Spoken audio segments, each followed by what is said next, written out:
Déjà présent dans plus de 200 pays à travers le monde, il faut dire que la mode africaine a le vent en poupe. D'ailleurs, c'est l'essentiel de ce qui sera développé tout au long de cette émission. Déjà, les marques qui ont trouvé leur référencement et qui poussent des personnes à venir sur ce qui a fait la fierté de l'humanité autrefois appelé le berceau de l'humanité, l'Afrique bien entendu, le vent en poupe à travers des créateurs, à travers des cerveaux aussi grands que vous pouvez l'imaginer. Et aujourd'hui sur le plateau d'Opportunités d'Afrique, énième édition, nous recevons l'une des plus grosses marques présentes en France, présente en Amérique, présente également dans pratiquement tout le continent africain. Aujourd'hui, au nom de Diaouli, on va le recevoir pour discuter de l'expansion de l'industrie de l'habillement, encore appelée Afritude. Si vous voulez tout savoir, merci de rester des nôtres. À tout de suite. On l'appelle Diaouli et aujourd'hui il est sur le plateau. Je ne sais pas, moi je vais vous laisser le soin de vous présenter comme vous souhaitez. Voilà. Mais surtout, ce que je remarque d'entrée de jeu, c'est que vous êtes habillé un peu comme Tchaka Zulu. C'est fait exprès? Oh, c'est mon quotidien. C'est mon quotidien. Je suis toujours habillé en africain, en africain. Oui. Oui. Et puis, je profite aussi des tissus venant d'ailleurs, mélangés avec notre tissu d'ici. Et puis, on fait quelque chose de bien. Voilà, justement, c'était l'entrée de jeu. Alors, c'est qui le personnage derrière la marque Diaouli? Justement, pour ce qui concerne la marque, on va en parler tout à l'heure. Mais c'est déjà qui le personnage qui se trouve derrière la marque en question? Oh bien, c'est Oliver Oudja, c'est lui le créateur de la marque Diaouli. Oui. Et Diaouli, c'est une association de Oliver et Oudja. Oh, si vous regardez bien. D'accord, ouais, de tout en un. Oui, de tout en un. Okay. Donc, c'est quand je suis entré dans la créativité, je dis pourquoi pas créer un nom qui est mon nom. Voilà, c'est comme ça. Donc aujourd'hui, avec vous, on va parler de l'industrie de l'habillement en Afrique, particulièrement ce qu'on appelle aujourd'hui, avec peut-être des expressions peu appropriées ou peut-être même très très bien appropriées, l'afritude. Commençons déjà par présenter ce secteur d'activité. On a toujours vu la mode africaine comme étant une chose qu'il faut remettre en arrière-plan. Pourtant, de plus en plus, des personnes prennent l'avion pour venir vers vous. D'ailleurs, même pour des plus grands films, on l'a vu ici sur le plan national, même international, on a sollicité vos services. Commençons déjà par définir, c'est quoi l'afritude et pourquoi dans ce secteur d'activité? Ok, quand on dit afritude, pour moi, c'est Afrique-étude. D'accord. Oui, et on a dit l'Afrique, c'est le berceau de l'humanité. Tous les costumiers, les plus grands costumiers du monde sont venus de l'Afrique. On vous parle de l'Égypte et partout. Donc, nous sommes, quand on dit Afrique-étude, Afrique-étude, c'est comme ça que je prends la chose. Je ne sais pas comment les autres approprient la chose, mais pour moi, c'est bon comme ça. Ok. Donc, Afrique-étude. Et aujourd'hui, on voit davantage l'expansion du domaine. D'ailleurs, on vous a vu dans plusieurs défilés, aussi bien sur le plan local qu'international. On sait également que vous êtes désormais au Musée de France. Ouais. On sait également que vous avez habillé tellement de célébrités, notamment nos célébrités sur le plan local. Comment est-ce que vous voyez ce secteur d'activité et s'il fallait nous parler des enjeux de l'industrie de l'habillement au Cameroun et en Afrique? Qu'est-ce qu'on peut retenir? C'est qu'on peut retenir que ce sera une très bonne chose que chaque personne, avant de sortir de chez lui, pense à l'habillement de son territoire. D'abord, parce que son territoire, c'est d'où il vient. Oui. Et ne rejetons pas toujours ce qui vient de chez nous. Parce que quand nous rejetons, d'autres ramassent, et ils en font des tonnes de choses. Avec une seule chose, il fait des tonnes de choses qui reviennent vous le donner. Voilà. Vous êtes content. Voilà. Nous, on achète en fait. Bien sûr, il revient vous donner. Il ne donne pas de cadeau. Oui, c'est un peu ça. Voilà. Alors, vous savez, notre programme n'est pas, je vais dire ça comment, on n'a pas toute la journée en même temps. Donc, on va aller à pas de course. Aujourd'hui, vous êtes dans le secteur depuis 20 ans. Ouais. Vous êtes là depuis 20 ans. Et plus de 20 ans. Plus de 20 ans. Ouais. Vous avez fait vos preuves, aussi bien au Cameroun qu'en Afrique et aussi bien ailleurs.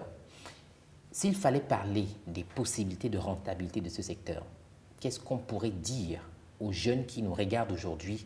Est-ce que c'est un secteur qui nourrit son homme? Si oui, comment faire pour bien se préparer et se lancer là-dedans? C'est un secteur qui nourrit bien son homme. Et pour qu'il nourrit bien son homme, il faut passer dans un créneau que j'ai tracé, j'ai dit formation. D'accord. Donc il faut d'abord aimer la chose. Quand vous aimez la chose, vous passez à la formation. D'accord. La formation, ce n'est pas à pas de course. Prenez tout votre temps pour vous former bien. Et quand vous êtes bien formé, on n'a plus à vous dire, la création vient seule. D'accord. Oui. Donc, en fait, il ne faut pas se dire qu'un peu comme on dit au quartier, dont j'ai besoin de 200 000, de 500 000, d'1 million pour me lancer dans ce secteur d'activité. D'abord, vous préconisez l'amour du métier Oui. et au-delà de l'amour, la formation. Oui, la formation. Les finances viennent après. D'accord. Ça dépend de votre formation. Parce que si vous vous formez, par exemple, dans un endroit où il y a des piqueuses industrielles, Oui. vous aimeriez aussi avoir des piqueuses industrielles pour façonner vos vêtements. D'accord. Donc, si vous êtes où il y a des piqueuses simples, vous continuez avec des piqueuses simples. D'accord. Donc, au-delà justement de cette formation, on peut retrouver aujourd'hui, parce qu'on a fait un tour chez vous, je ne le cache rien justement donc, aux téléspectateurs, on a fait un tour chez vous et puis on s'est rendu compte que vous mettez suffisamment l'intérêt sur le détail. Oui. C'est même d'ailleurs ce qui fait votre distinguo vis-à-vis des autres marques. Alors, comment est-ce que vous faites aujourd'hui pour vous retrouver comme étant l'un des géants dans ce secteur d'activité? Je ne vais pas dire que c'est un miracle, c'est du travail. Vous avez dit, il y a dans ce métier, ce vous avez appelé un peu de détail, moi je parle il y a la finesse. D'accord. Il y a la finesse, c'est qu'on appelle dans notre jargon les finitions. D'accord. Si vous faites bien les finitions, automatiquement on viendra avec vous. Je reçois des gens qui viennent me dire que je suis là par rapport à telle personne qui est dans tel pays ou dans tel quartier, c'est lui qui m'envoie. Et quand vous me donnez juste le nom, je reconnais parce que quand quelqu'un arrive au moi, je dis souvent, venez chez moi un jour, je vous crée un style. Vous pouvez voir, je peux vous faire ce vêtement, vous allez voir, quelqu'un dit, il vient me voir, il dit, je vais faire le même vêtement que vous avez fait chez tel. Je vais faire le même vêtement, mais quand vous allez vous croiser à deux, ce sera différent. Ah d'accord. Oui, mais là, c'est voulu exprès ou oui, c'est exprès, c'est exprès. C'est l'esprit de la créativité, on va créer à chaque minute. Chaque minute, ça vient. D'accord. Je vais revenir sur une question qui certainement a de l'intérêt pour nos téléspectateurs, la question de l'épanouissement dans ce domaine d'activité. Alors aujourd'hui, on sait quand même que vous êtes bien assis grâce à ce que vous faites comme travail. Est-ce qu'il est aisé au quotidien, je veux dire, de vous exprimer? On sait généralement que c'est les femmes qui sont un peu plus regardantes sur les questions de mode et tout ça, mais pourtant vous êtes dedans, vous avez pris une passion folle à vous exprimer. Est-ce que c'est facile ça au quotidien? Oui, c'est pas facile du tout, mais quand vous dites les femmes, si vous voulez prendre tous ceux qui sont peut-être au toit du monde avec la couture, vous n'allez pas compter autant de femmes que d'hommes. Et c'est comme dans d'autres métiers aussi. On a dit que ce sont des métiers pour femmes où ce sont des hommes qui sont les maîtres. Donc, c'est là où on arrive au niveau de... Quand vous avez vu maître tailleur, vous voyez, un maître tailleur, c'est celui qui enseigne ceux qui vont enseigner, en fait, des enseignants de la mode. D'accord. C'est différent de ce qu'on voyait dans les établissements. Oui, c'est différent parce que normalement, ceux qui forment dans les établissements devraient venir se former. Le maître tailleur leur donne vraiment des choses de nos jours, puisque la mode, c'est quelque chose qui évolue à chaque seconde. D'accord. Oui. Alors, on a les pays un peu comme le Togo, le Bénin, là en Afrique, où les gens s'habillent pratiquement à 80 voire 90% avec ce qui sort du terroir. Vous êtes au Cameroun, ce n'est pas facile, parce qu'on sait quand même qu'avec la culture qui vient d'ailleurs, il y a un peu comme un conflit entre ces deux réalités culturelles. Comment est-ce que vous voyez, par exemple, l'expansion de votre travail, je vais dire au niveau du terroir camerounais, disons dans 5 ans?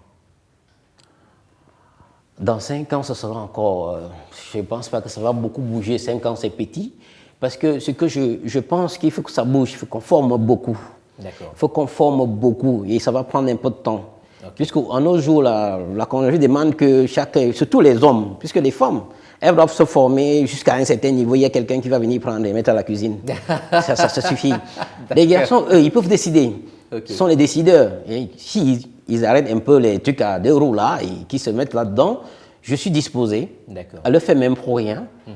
Oui, mais pas pour grand-chose. Juste parce que je veux que d'ici 10, 15 ans, que l'Afrique, le Cameroun, devienne une référence. Et que chaque personne, parce qu'aujourd'hui on dit, c'est l'élite de tel village. Pourquoi on ne peut pas dire c'est le couturier ou le styliste de tel village?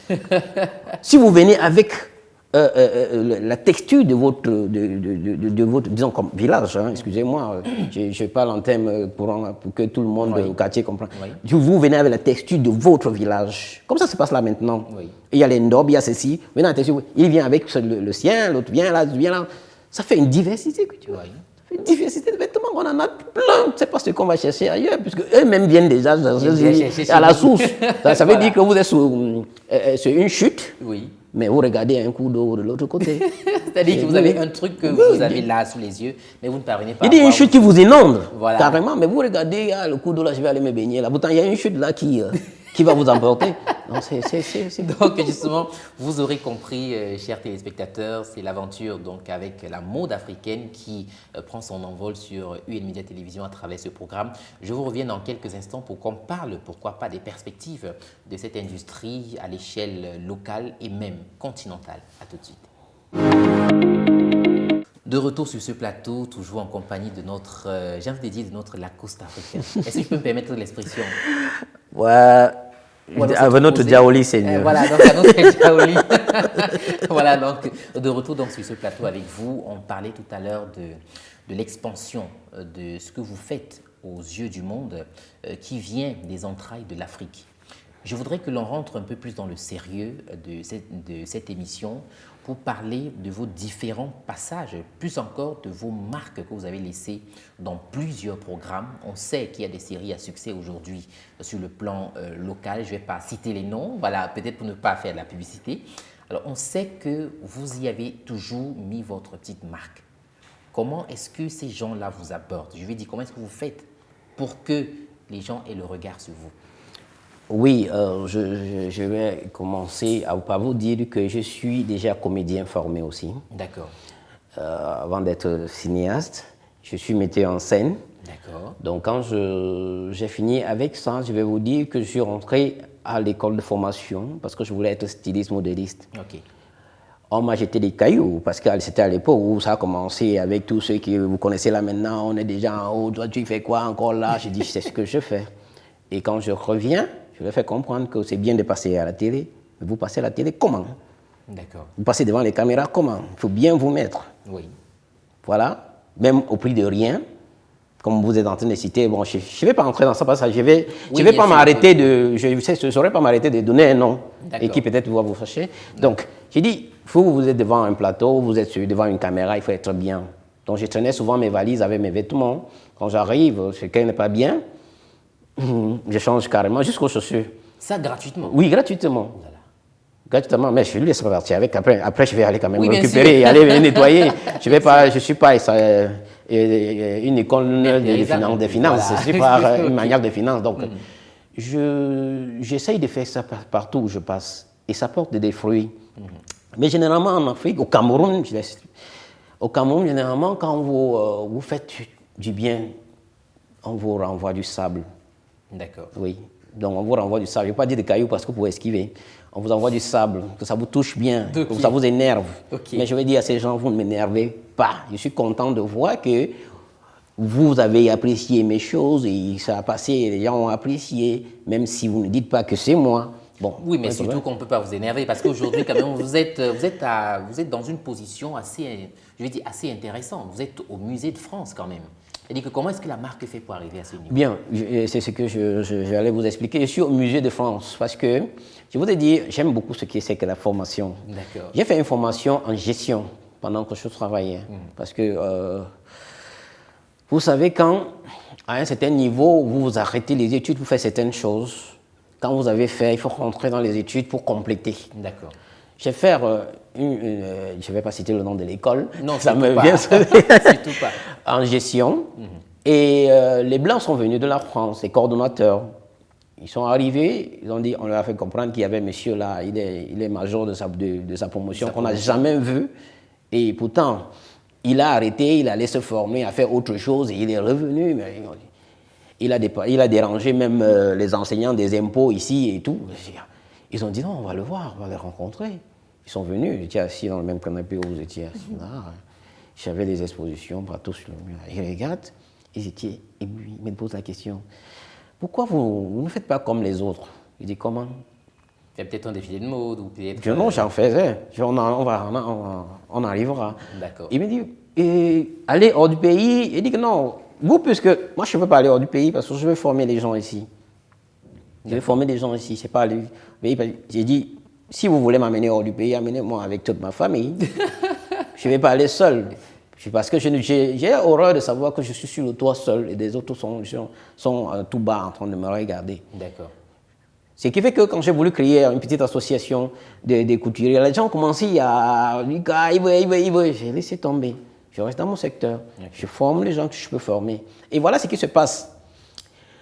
Ils étaient tellement touchés par notre rencontre qu'ils m'ont demandé est-ce que dans la même école, ils peuvent créer une branche de couture que je viens d'enseigner parce que j'enseigne la couture de A à Z. D'accord. Je suis calé oui, à ce niveau-là. C'est quand même vous. Ah ouais, non, c'est quand même moi. Il y a des gens qui, peut-être, ils peuvent même avoir mon niveau parce que même plus que moi, oui. Mais qui ne peuvent pas transmettre. La transmission de la connaissance, ce n'est pas donné. Bien sûr. Ce n'est pas donné. Bien sûr. Je dis même plus que moi, mais qui ne peut pas. Mais le vêtement que vous avez sur vous-même, je peux vous le décrire, je peux vous dire comment a été ficelé ce vêtement, de quelle couture on a pratiqué là-dessus, comment, par où on a commencé. D'accord. Donc, ce n'est pas une vantardise, mais à un moment donné, j'ai même voulu que le gouverneur, aller voir le gouverneur et dire il faut lancer un casting pour voir les meilleurs couturiers de votre ville, monsieur le Donc, en fait, si vous permettez, je vais vous titiller un tout petit peu. Oui. Est-ce que Diaouli est déjà millionnaire aujourd'hui? Je veux dire, à partir de ce qu'il a fait, de ce qu'il a battu comme travail. Millionnaire. Ne vous sentez pas obligé de répondre. Millionnaire, en quel sens? En CFA, oui. Non. Je suis millionnaire en connaissance. Tête. Non, pas dans la tête, c'est différent. En connaissance. Oui. Je suis même milliardaire en connaissance. D'accord. Je peux vous en donner autant. OK? C'est ce qu'il faut éviter. C'est ce qu'il faut éviter de faire croire aux Camerounais que il faut faire un métier, il faut telle chose parce que tu vas être millionnaire. Et c'est ça qui amène nos enfants à ne plus étudier, à vouloir, à un moment donné, vous avez vu, il y a des gens qui laissent l'école parce qu'ils veulent aller taper les pieds, parce qu'ils veulent ressembler à quelqu'un. Ouais. Et ils sont combien dans le monde? Ils sont combien dans le monde? Donc, il faut arrêter ça. Il faut arrêter de parler des millions, des milliards aux gens. C'est énervant. Il faut parler des connaissances. Moi, j'étais sur un plateau, on a dit, pourquoi tu n'as pas, quand on voit ton CV, pourquoi tu n'as pas continué pour être docteur? Je suis docteur. J'opère les tissus tous les jours. Ah oui, d'accord. Chaque minute. Ok? Oui, je suis tout. Je suis professeur, je suis tout, j'enseigne. Quand vous arrivez chez moi, quand j'enseigne, vous n'allez pas me reconnaître. Effectivement. Oui, donc c'est ça. Il faut éviter de faire croire aux gens qu'on fait un métier parce qu'il y a de l'argent. On fait un métier parce qu'on l'aime, ce métier, on aime. Même s'il ne me nourrit pas aujourd'hui, j'aime ce métier. Oui. Et surtout que vous en sortez. Parce qu'il faut le dire, peut-être pour ne pas fustiger certaines personnes, vous en sortez suffisamment bien parce que quand même, vous dansez sur le toit du monde avec votre style aujourd'hui. C'est-à-dire que si on arrive quelque part, on sait que non, ça c'est du... Voilà, vous m'avez coupé tout à l'heure. Ça vient de l'Afrique. Oui, excusez-moi, vous m'avez coupé tout à l'heure. Le monsieur qui venait de France, il a dit, combien coûte votre exposition? J'ai dit, il a acheté. Il ne m'a pas dit ce qu'il voulait faire de ça. D'accord. Il est arrivé une semaine après, ça sort dans le téléphone, ça sort à l'école. Voilà, c'est exposé au Musée de France. Parce qu'on a rencontré, il a fait toute une historique sur moi. Il a raconté quelqu'un qui... Puisque je lui fais comprendre que j'encourage les gens à payer les impôts. Ce n'est pas... C'est généralement ça. Quand on guette là, on ferme. Donc il ne faut pas... Qu'on vous respecte.